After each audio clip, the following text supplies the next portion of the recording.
So that was the first time in Canyon County that there has been a Pride Festival that has come out there. I like that you said has come out there. Yeah.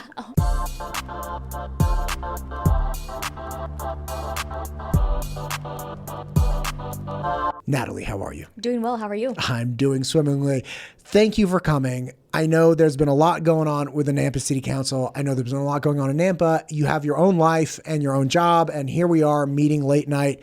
Thank you for taking the time. You are so welcome. Thanks for having me. This is a great opportunity, so thanks. Yeah. Listen, there's a lot going on in Nampa. A lot of things. Hot. It's hot. Talk to me about some of the top things. Let's just get after it. I mean, the Pride Parade, that was probably one of the hottest in recent history. Talk to me about that. Yeah, absolutely. So that was the first time in Canyon County that there has been a Pride Festival that has come out there. I like that you said has come out there. Yeah, no pun intended. So, it was interesting because we originally, we got pushback. And just to backtrack on that really quick. So we found out, we as in city council found out the same time the public did. We had no idea that this was coming. It's a permit that's given through Parks and Rec. So somebody wants to throw an event in the park, they just go through Parks and Rec. They say, I want to bring this event. They go through all the channels, they pay the fees, they do all the checks and balances, check the boxes, and they're good to go, right? And so we didn't know anything about it. And then we hear it from the news release that, was sent out. And so we found out pretty much when everybody else did. And that was interesting because, of course, originally we're just going to get attacked, right? We're going to get attacked by the more conservative side of the city. And we did. And that kind of motivated us to put out a press release to just say, hey, look, we don't align with this personally, mayor and council, and mayor did approve that through us, and we all unanimously gave her permission to do that. But then the legal threw in something at the end that made it very confusing, and it was something to the effect of, even though this doesn't align with us, we are still going to allow it because legally we have to, basically. So it was and the verbiage was weird. And I get that. And so then we had the other side attacking us because they're saying, what? You were going to shut us down, but legal said you couldn't. And so they're like, this doesn't make us feel like we're welcome in this community. And so we just got so much backlash coming from both sides. So it was a very interesting time. Usually when there's really hot things that go on, like, we just had the cement batch plant thing that just went through. We were really getting just swarmed by one opinion, but now we're getting both sides. And so it was like, how do we navigate this, Right. And the issue with coming out and saying, hey, look, we don't personally align with this, but for sure we're going to go ahead and let it happen because of legal. And then you're not making the people that don't want it to happen happy.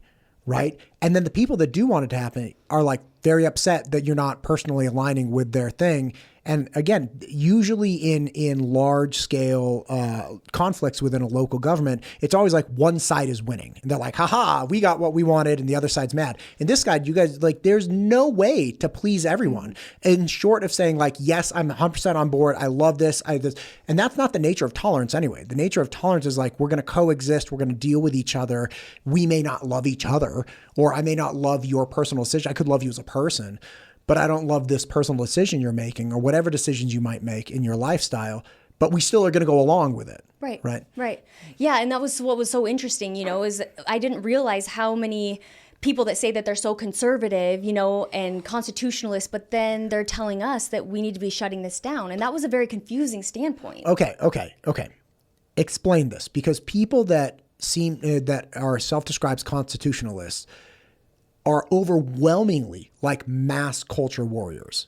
Sure. At least that's my experience. I'm not saying every person, but generally speaking, when I talk to somebody who's a constitutionalist, that is now synonymous with somebody who has very strong opinions about alternate lifestyles and wants to enforce those, prohibition on those in some manner. For sure. Is that like what you're kind of describing? MTU Studios is the proud producer for the Ada County Sheriff Podcast, the Idaho Wildlife Federation Podcast, the State Representative Ted Hill Podcast, the Idaho State PTA Podcast, and many more. If you or your organization is thinking about starting a podcast, MTU Studios would love to help. Just check out mtustudios.com. Yeah, absolutely. And we saw that. And it was so confusing for me because it's like, hold on a minute, right? We have rights for a reason, and they're not favored for one side or the other. We're all equal in that. These are innate rights that we have. And so when you go to freedom of speech and you say everybody in this country and in the city of Nampa has the right to legally and lawfully assemble. And that is a right.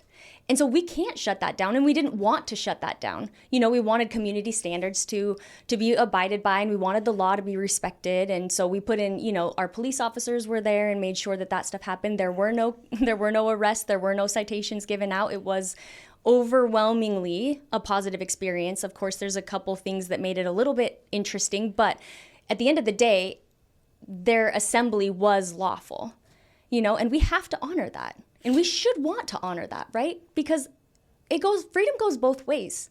And it's going to be a matter of time until our culture shifts enough to where the people that are against this and wanted to shut it down are going to be the ones that are going to be wanting to be shut down by the other side. Yeah.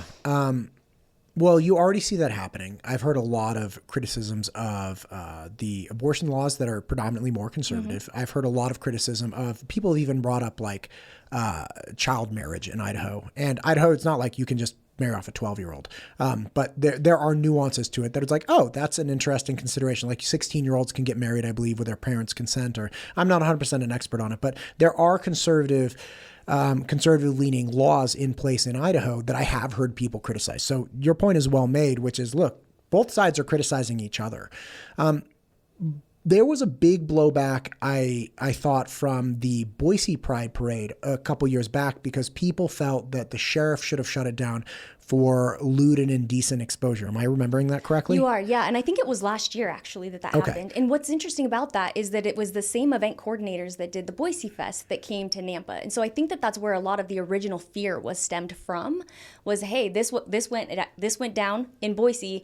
We're pushing back. We don't want that to go down. And I know that in Boise last year when they had that, they had like a kid drag show. Yeah, I was going to say it was like drag queen story time or like a kid drag show, and parents did sign waivers and all the kids were not indecently exposed. At least that's my understanding. I was not there, so I cannot, I also didn't see any pictures of, inappropriate stuff from a kid's standpoint or the drag queen story time.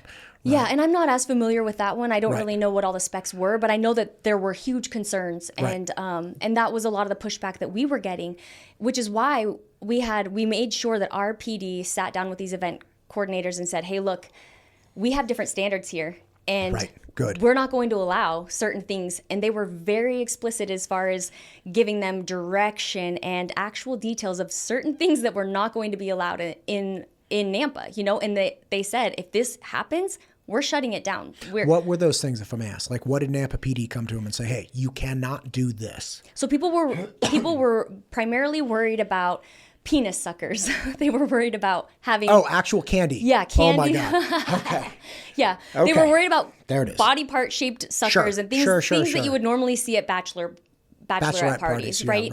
And then, what a like weird sex tradition toys. too. It is like so that weird. Bachelorette party. I've never, like, guys don't get together and eat, poorly shaped cookies. Yeah. Like, we don't do that. We just don't, right? Like, we drink, well, at least I drank beer and hung out and got like, Burger King late night. Right. Anyway, keep going. Yeah, no, it is a very odd tradition, but anyway. So people were worried about that. They were worried about sex toys and things of that nature, just explicit materials and handouts and all the things. And then also they were very worried about the drag show being inappropriate, having them, inappropriately dance in front of kids or, encourage certain behaviors to be going on. I mean, the concerns are endless. And I have seen videos online of wildly inappropriate things. So like the concern when people are like, I don't want a drag queen like dance party, like somebody on a pole. It's like, yeah, I don't like that either. Yeah, right?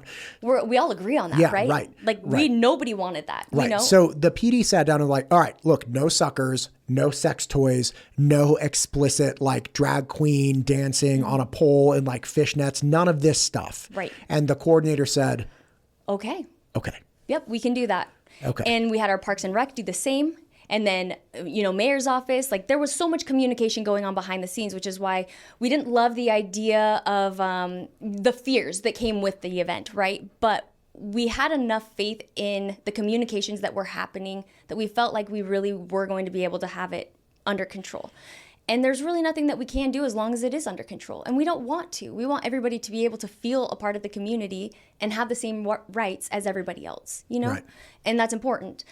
And so anyway, those conversations went on, and the park event itself, I actually went the whole time. Well, I got there about a half an hour late, but I went the whole time, and I checked out every booth, and I wanted to make sure that things weren't, you know, being handed You out. picked up every flyer, every last I little didn't thing. pick everything up, but I just, Okay. I Checked it walked out. by every Gotcha. booth, and just kind of looked around, and I watched the drag show, and there was nothing concerning. Honestly, like most of the drags, they wore these like long sequin jumpsuit things, and they just, lip synced and walked down the aisle and did some, a little bit of dancing, and it was perfectly fine. And some of them were wearing these little leotard things, nothing more than you would see at a Taylor Swift concert, honestly, And so it was wholesome in a sense, right?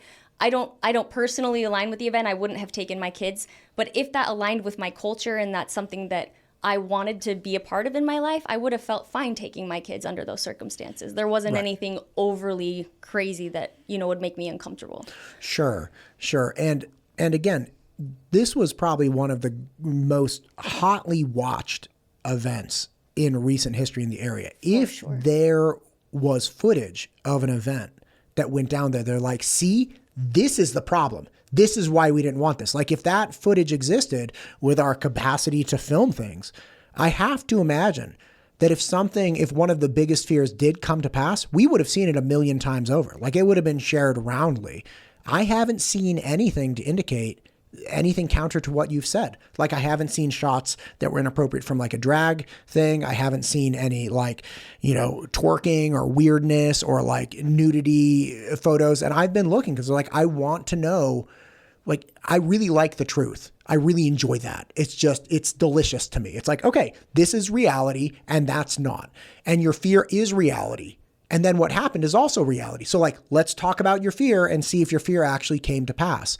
And it appears that, at least to what you're saying, people are predominantly afraid of sex-shaped things, sex toys, nudity, impropriety, or lewd behavior with children. It doesn't seem like any of that stuff happened. The things that the city had control over, as far as keeping the community safe, that was 100%.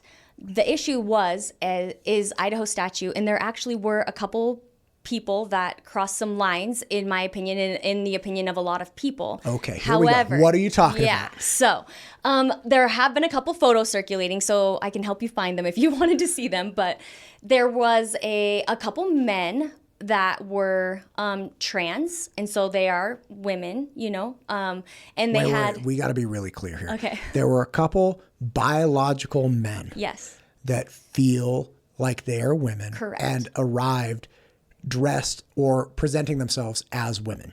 Yes. But they are biological men. Yes, thank you. Great. Thank you for the clarification. Let's keep going. So, okay, and both of those men that are... Biological men, thank you. They had breast augmentations. Okay, so these are two biological men that got like saline or silicone implants into their chest. Correct. Great. Okay, keep going. Okay, so one of them they both had their shirts off. One had pasties covering their nipples, and the other one did not. They were topless. And that's confusing and it's weird, and I understand the concern with the citizens. However, Idaho statute specifies in that code men and women. They do not specify anybody that's trans. And the issue that we have with that now is you can go to the park with your family. You guys can go to Eagle Island or anywhere, and you can take your shirt off and hang out and swim, and it's no big deal. Sure. I can't do the same thing because I'm a woman. I can walk around in a bikini top, and I can walk around without a shirt on and have my nipples covered, right, with pasties, a non-sheer pasty, and that is legal in Idaho.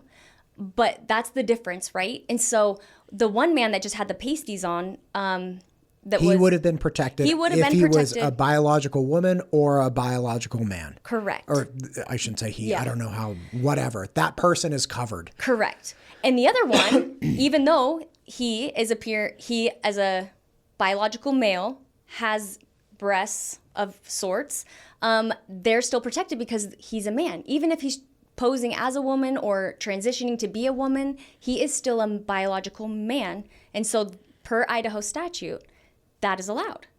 And so now we're in this really gray territory, right? And again, I don't agree with this. I think we've got to change the codes. And so we've been talking to legislators about this, saying this is the issue. And Idaho statute will always trump city codes, always. So we could write a city code and our codes don't have it. And this has been a great opportunity for us to actually read them and see what's in them. And we do know that we've got to make some changes on our end as well. But it wouldn't even matter if they were 100% as strict as we could go. Idaho statute will trump it every time. Okay. Now here's the thing. Are people objecting to the Pride Parade based on these two individuals? Yes. Okay. Here's the rub, as far as I understand it. And please clarify or help me understand. If people look at those two individuals and say, see, this is evidence of lewd or indecent exposure at this Pride Festival, we have to accept that those two individuals that are biological men are actually women. We have to say they should be considered women under the law, because only if they're considered women under the law is bare-chested, exposure illegal and inappropriate. Yes. But if we say in a very, what I think is a very reasonable manner, that's not a woman. That is a man that has some kind of chest augmentation. That's not a woman. Then you don't get to say it was lewd and indecent because I could walk through a park with my shirt off. So the people that are complaining it presupposes an agreement with a biological man is now should be considered a woman under law, which most of those people, I'm guessing, would not agree with. Quite a conundrum, right? Wow. This is one that we have to really record for the record books. Like if you don't capitulate, if you say, no, a man is always a man and a woman is always a woman, then this is not lewd and indecent. You only get the lewd and indecent if you break with that original principle. What a problem. It's crazy.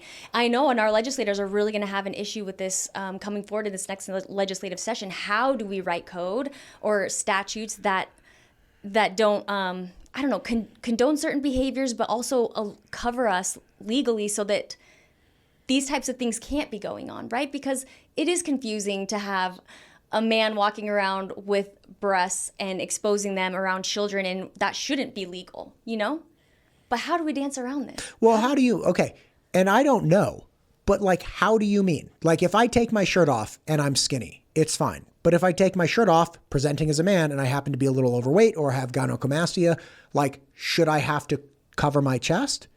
This is a really complex problem, because if somebody's a man, but they have features that appear to be, more feminine, do we as Idahoans want to say, okay, because you have features that appear to be feminine, you are in fact considered a woman under law? Right.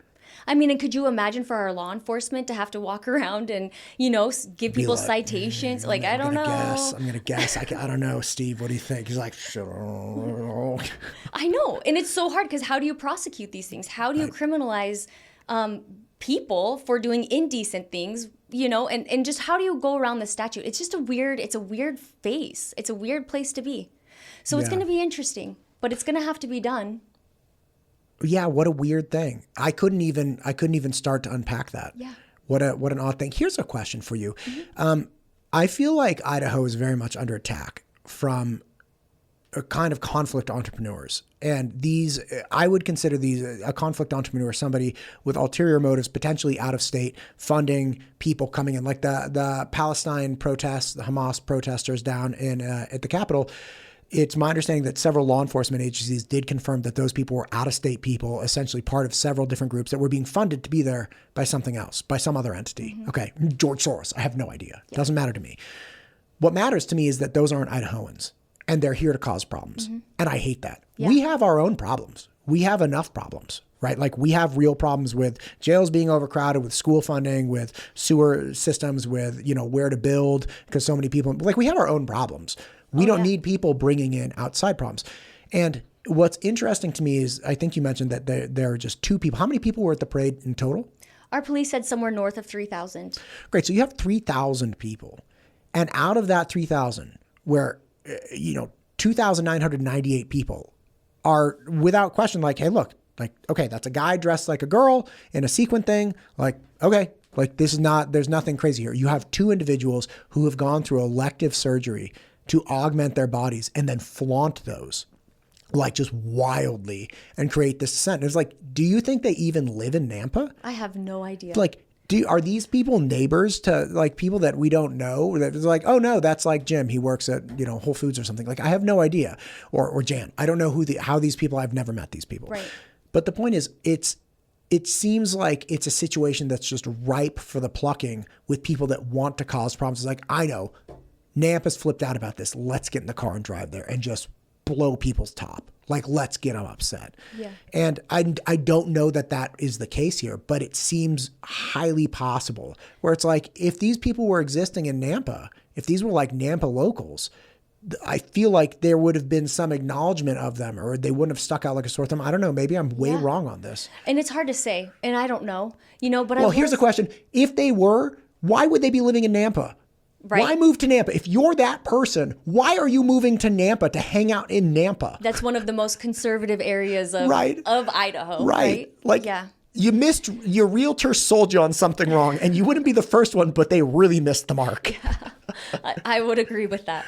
I actually was curious, though, because we did get a lot of people with genuine concerns, like you're saying, people flying in or being bussed in to come and just cause a ruckus. That aren't here, celebrating Pride. They're people that actually go around and tour different cities and just hit these Pride festivals all month. And there's people that do that, and that was a concern.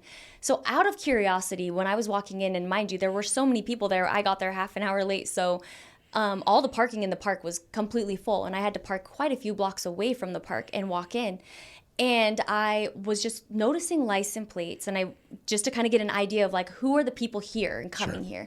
And primarily it was Ada County was overwhelmingly the most amount of people that were here.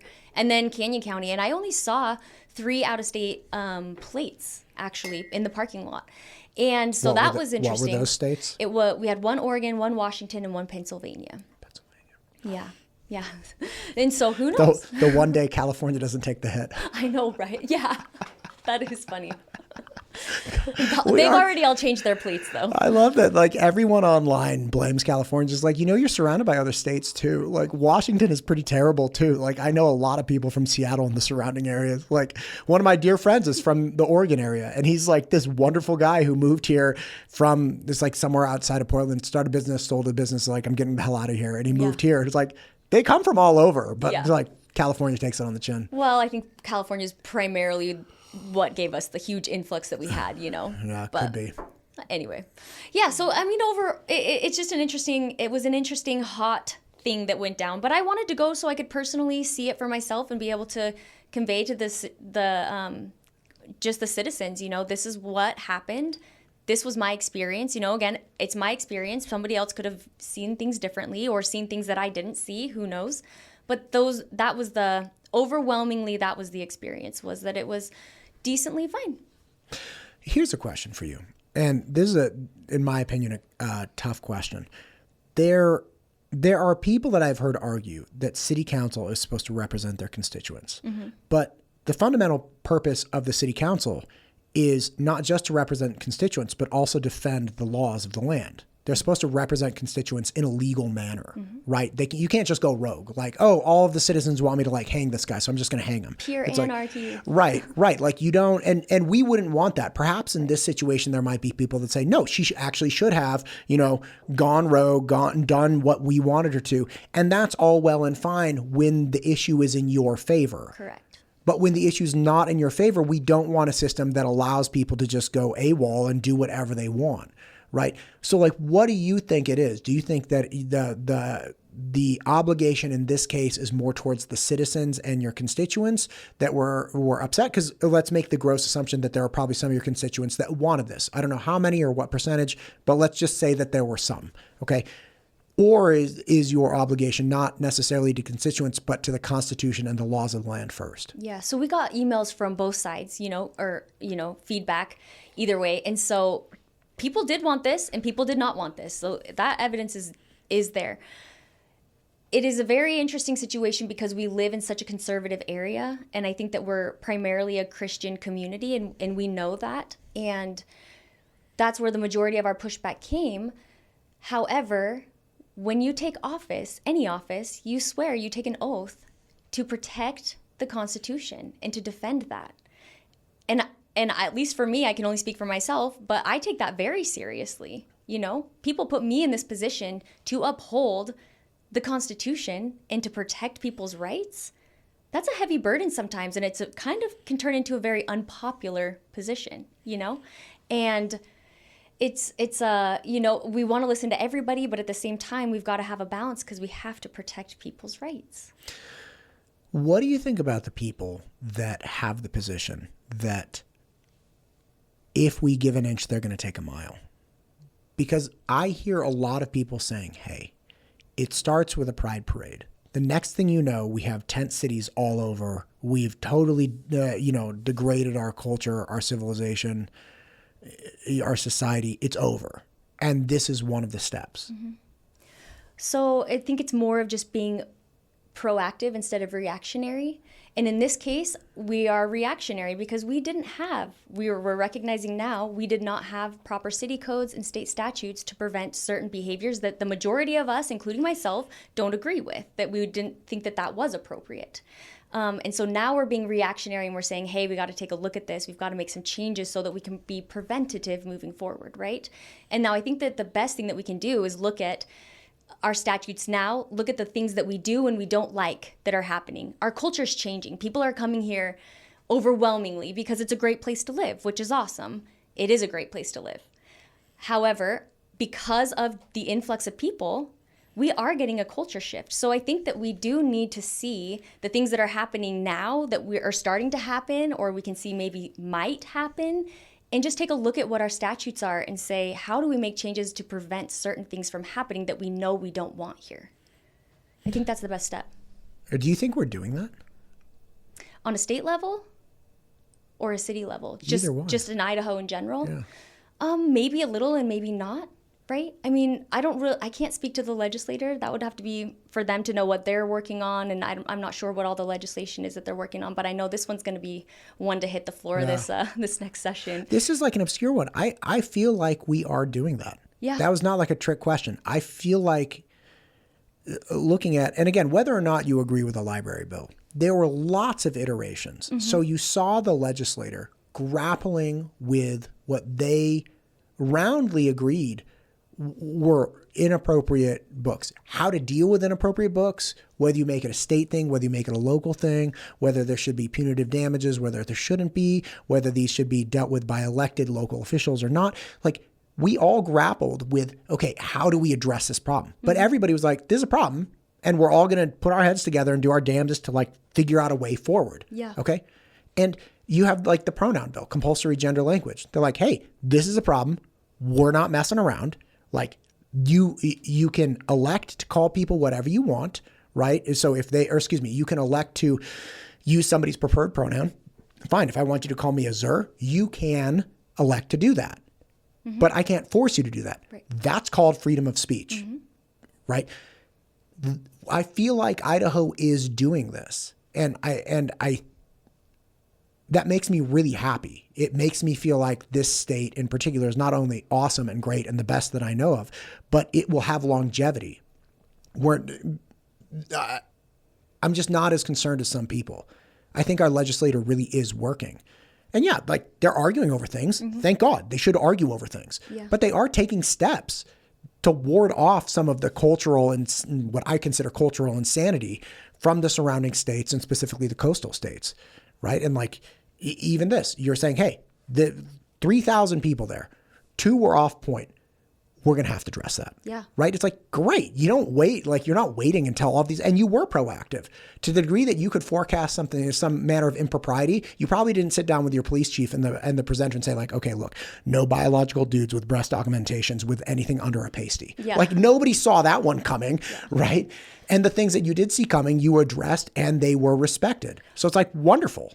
Yeah, well, and even if, we still wouldn't have had any control over that anyway, because it's in statute. Right. So it wouldn't have mattered even if we foresaw it, because there are things, I mean, nationwide, you see the video footage of these events, and they are wildly inappropriate more often than not. So I think that the idea of something like this happening was probably likely, maybe less likely, just considering the area in which we live. Sure. But again, it wouldn't have mattered because they have a right to do that per Idaho statute. Yeah. But I like that you said that, though. It just brought up a point to me.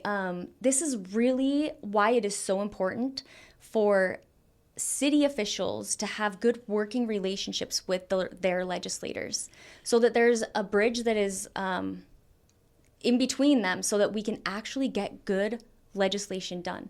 Because sometimes I feel maybe at the state level, they don't really necessarily understand everything that's going on in the city level and what our concerns are.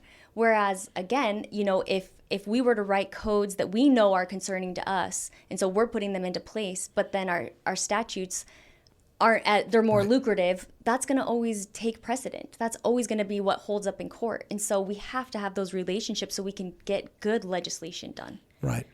But I mean, I talked to 2 state legislators today. Mm-hmm. Like I called them and they picked up their phones, and I was able to have a conversation with them about, the school stuff having to do with education. Yeah. And I feel like we have that access here. I think that's one of the most incredible things about the state, that it's not too big and it's not too bloated and it's not too removed from its citizens, that you can't just pick up the phone and call people, and I left a message for a third one. But the point is, like, she hasn't called me hopefully back. I was going to say, hopefully you got a call back. She'll give me back. So, and like you write emails. It's just, I am very optimistic. Like if any state is going to see its way through and solve these problems, I'm very confident that it's Idaho. I do really think it's important, though, kind of as you pointed out, that we don't want the power structure to swing too far one way. Mm-hmm. Not because I disagree with the direction it's going, right? But we need to do it through the proper channels. We can't lopside the power balance to where it's like city council gets to do whatever they want, because that creates a situation of danger for everyone. Because if this city council is awesome and they do what you want, awesome, good for you, you won. But the second a city council that you don't like gets into power, then you're like, oh no, we gave them all that power. Like, that's really bad. It's not you. It's always the person you don't see coming. Mm-hmm. Yeah, the checks and balances is really important, for sure. Yeah. And I would agree with you as far as the communication and being able to reach your legislators. I mean, I have the same experiences as well. I mean, Bruce Skog called me yesterday on the phone and we had to talk about something. And then, Ben Adams is a really good ally for Nampa. He's in Nampa. But every single time I call him, he answers the phone or he'll call me right back, and I can ask him questions and I can tell him things that we need in Nampa, and he listens. And I love that. I love that we have those relationships. Yeah. And I hope that other city officials have those relationships with their senators. I hope so too. Yeah. I hope so too. And I feel representatives. Right. Senators and representatives. Yeah. What is it? Not legislators. It's state officials. I can't remember the representatives. They're all representatives. They're all representatives. Okay. You have a big list of other stuff that does not have to do with the Nampa Pride Parade. What do we got over here? You might just have to have me keep coming back. I might just have a weekly appearance. Oh, I'm like, there's something here we got to talk about. No. Okay, great. No. What's interesting is we get so much feedback from our citizens. And primarily there's good things, but people are so concerned about the growth. They're so concerned about taxes. They're concerned about, all of the everyday things. And I love that we get those because it means that we have citizens that are engaged. Sure. And I do love that. But the concerns are there and they're real, and growth is an issue, right? We've seen it in the whole Treasure Valley. It's not unique to Nampa. And so I just wanted to kind of just talk about a little bit. That was weird how I said that. No, it's not weird at all. But look, growth is a huge thing. Yeah. And every city and even unincorporated Ada County and Canyon County, all of them are grappling with this because the place is great. There was this big thing in West Ada at the graduation. Mm-hmm. This gal who was graduating attempted to give the superintendent a copy of Handmaid's Tale. Not Bridesmaid's Tale. Oh my God. Father of the Bride. Yeah. Steve Martin. Anyway. Yeah. And there were so many things wrong with it. One, she handed him the wrong book because The Handmaid's Tale is still in the West Ada libraries. Oh, no. They removed The Handmaid's Tale graphic novel, which is very graphic. I'm talking the likes of which, like, women handcuffed on the floor, guns in their mouths, like, people having sex, like making women eat out of a dog bowl, like tied up, horrible stuff. And this is real. Like, you can just Google the book. Anyway, that's the book that actually got removed from the libraries. And the superintendent didn't do it.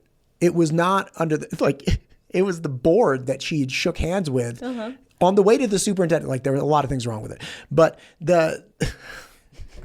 what was I going? We were saying, I got it. All right. So I talked to the board members. I'm like, hey, that looked rough.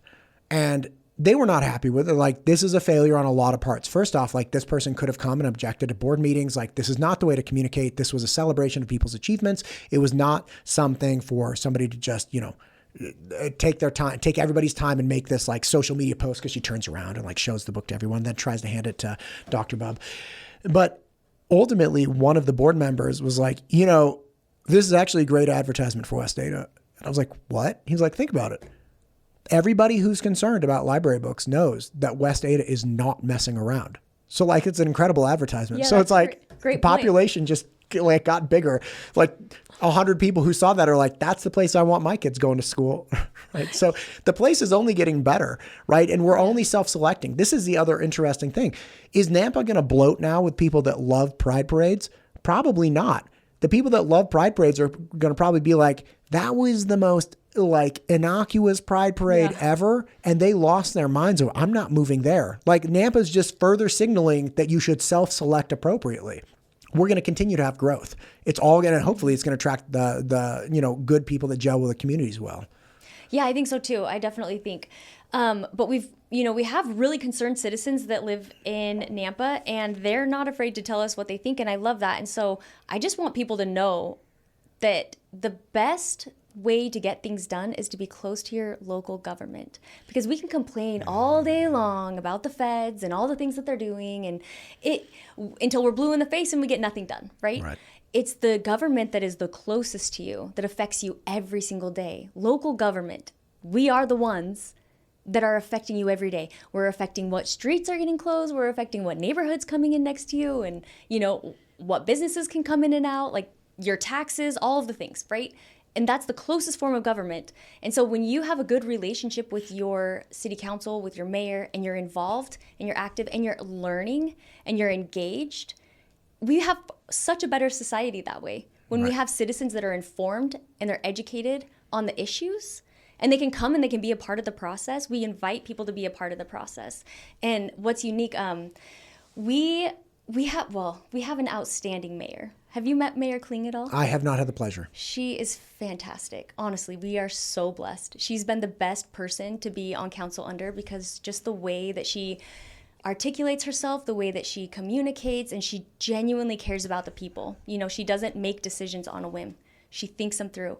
And this is a perfect example. So we were working on changing our city code for food trucks. And it's been this whole controversy. We've been going back and forth for a while. And it's been difficult, because food trucks, it's not just, it doesn't fall under one bracket. There's so many different types of food trucks. And you have people that have like ice cream, and then people that have actual, they're frying food. And so it's like, there's just all these things, right? So we were trying to change some codes on our food trucks. And we didn't have to do a public hearing, because it's not required for making a change to the city code. But we did, because we wanted the people to have input. And that was Mayor Kling's decision.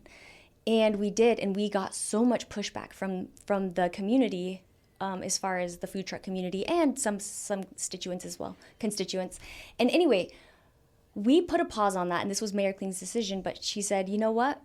We didn't get it right. We're hearing these concerns from you guys, and we want to work with you, and we want to make sure that we're doing it right. So she said, we're going to put a pause on this. She said, I want to form a little bit, have a committee kind of. You guys come to us, we'll sit and listen, and we'll hear your concerns, and let's work through it together and make it right. And that's just how she is. And so we're so blessed for that, because we actually make decisions that we know are affecting for the better good. And I absolutely love that about her. But that's one of the ways, that we got it right. Because had we not had the pushback, and we didn't have, we don't run those businesses. We're just trying to do, follow other municipalities. We're trying to make it make sense for everybody. But at the end of the day, we don't know. This isn't our expertise on food trucks, but it's theirs. And we wanted to hear that.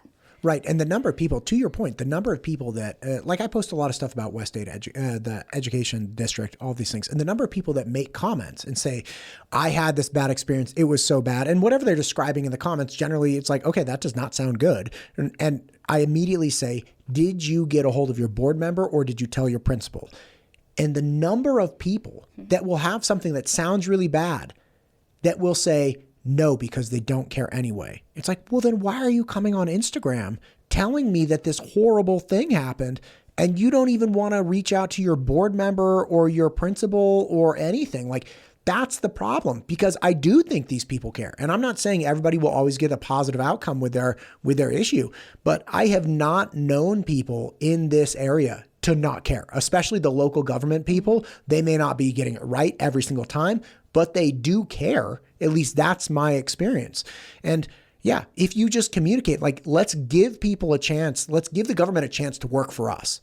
But the government's only going to work for us if we tell the government what we like and we dislike. Now, if everybody's telling the government, I dislike this, and the government goes the other way, fine. Now we can be like, you don't care, or you're not listening, or something.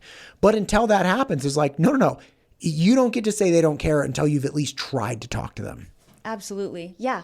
No, you so nailed it, because that is how we get decisions made, and good decisions, because again, we wouldn't have known. Would you like some more tea, by the way? I'm good, thank you.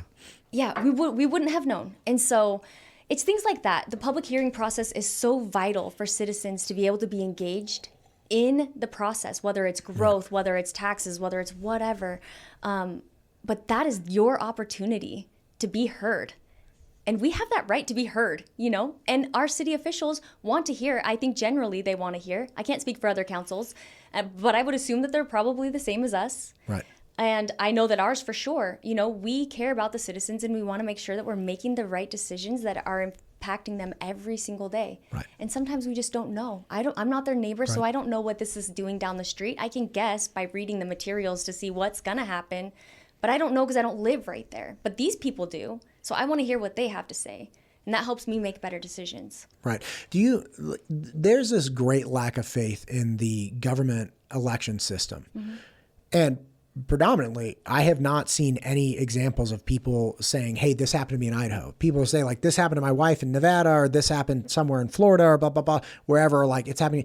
Nobody actually has a gripe with the way the system in Idaho has functioned, right? And we have recounts all the time where things are won by like a couple, literally 1 or 2 votes. And then we have these very strict recounts. And even in Ada County, you can, they're actually doing an Ada County election tracker where you can look at an image of every single ballot that's cast. All the personal information is redacted, but it's the actual physical ballot that got turned in, which is great.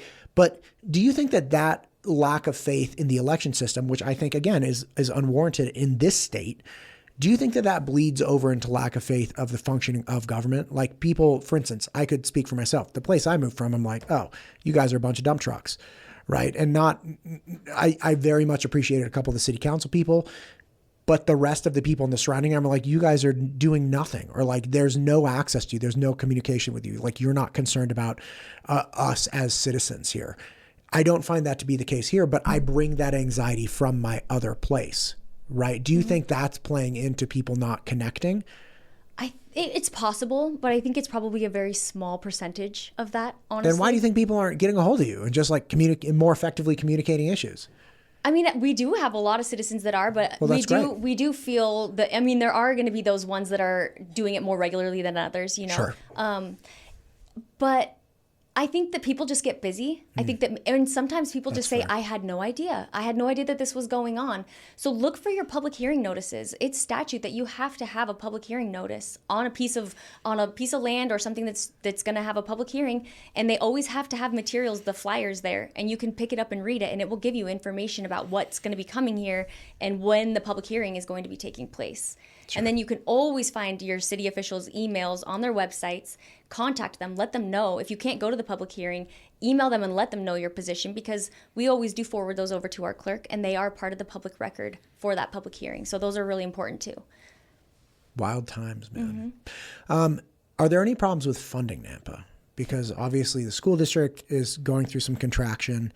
What about the city of Nampa proper? Funding as in getting enough funding for... for all of the needs. I mean, there are obviously issues with the county, with EMS services, and and some other things. But how is Nampa doing? Is it still functioning sufficiently? Is the tax revenue because I mean, you have growth, and then we have agencies that are capped on their budget growth. I mean, I have to assume Nampa grew more than 3%, last year. That, we have those caps on city budgets. Mm-hmm. Yeah, no, we are struggling. I think most municipalities are. Ours kind of hit a perfect storm because House Bill 389 went in about the time that we exploded. So we've lost a bunch of revenues that we were able to get there. And so we're behind the times. Our infrastructure, we're trying to catch up on that. And I think, and not to fault other city councils prior to us, but I think councils were more traditionally more conservative for so long that we kind of didn't take certain monies that we could have had for certain projects. And now we're kind of in this position where we've exploded, but we're capped on the ability for us to get the funds. And we just tried to run a bond. That one didn't pass. A bond for city improvements. And, it's a really difficult challenge. Our police department is 100% of our property tax. Wow. So that means that any other thing that you do, a sidewalk or, any sort of an improvement or anything else, has to come from another source. Wait, where does that other money come from? Is that where the bonds come in? Yeah, some, and we get some state revenue shares. We get that, and then we also get. Wait, who does your parks and rec? Like, who pays for that? Like, who paid for this parade? Well, the people that came in for the parade. Okay, they paid tickets, but who was the person they applied with? Like, that's your park and recs department, right? Who pays for that? Other funding, so we just have to get, it's crazy. And budget is so complex. And this is one of the things that I think that our citizens don't know, because they're like, we pay all these taxes and our roads are so bad and we don't have, it's like, get involved in the process and understand what's going on and what the limitations are, like where we're coming from. We get grants and we can fund, get grant matches and things like that for certain projects, but it's very complex. And so when people get involved in that process and they're educated, they have a better idea as far as what the city is doing and why they're doing certain projects. And instead of just complaining about things, they can be more proactive and be a part of it. So that's really important. So we're struggling with that. And, since House Bill 389 went in, the city of Nampa lost, this is as of last year, almost a little over $2.5 million in revenues. And it will continue to increase from here on out because of that. And that's detrimental. That puts us in a position where we do need to take the full 3% a lot of the times, because we're trying to overcompensate now for loss of revenues that we're used to receiving. And we're growing like crazy. And, we're in a unique time because our borders, we're starting to butt up right next to Meridian and right next to Caldwell and almost kind of Star, right, on the north side. And so it's interesting because if we don't bring certain resources to those areas, so like water, sewer, and things like that, then if a big business wants to come in here and we don't have the resources for them to come in, but Meridian can afford to put those resources there, then they can annex that into Meridian.